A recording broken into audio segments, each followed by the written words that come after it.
So as a young woman, young mom with 2 kids, I had a dream.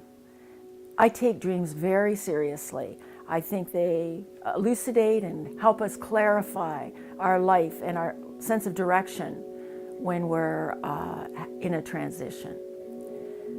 This is the dream that I had. It takes place in St Andrews, Scotland, where I was a student at university for one of my degrees.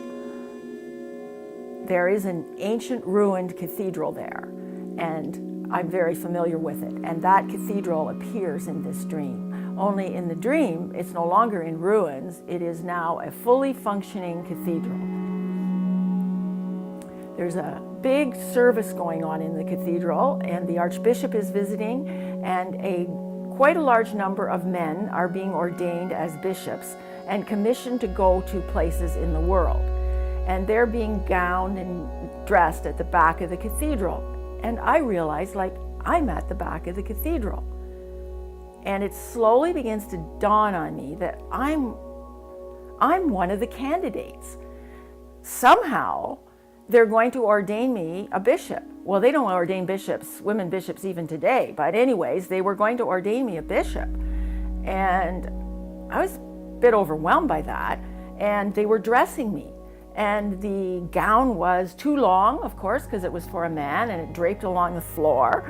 And particularly the hat was too big. The conical bishop's hat was definitely too big, and it just came right down over my face to my nose.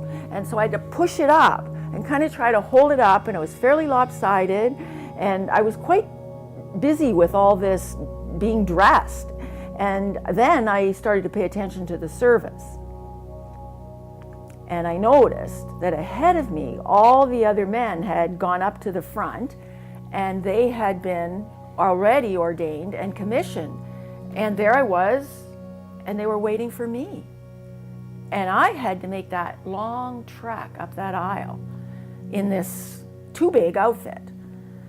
So, trying to hold the hat up with one hand and my head on a tilt to keep it there, and grabbing the fabric of this gown so I wouldn't trip over it, I somehow made it to the front.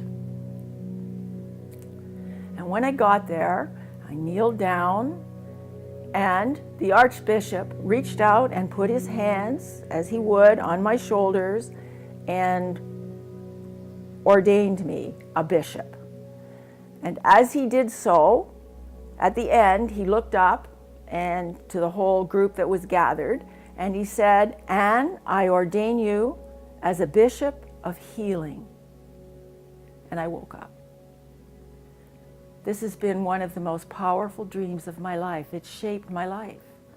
From that moment on, I did what was necessary to become an accredited therapist.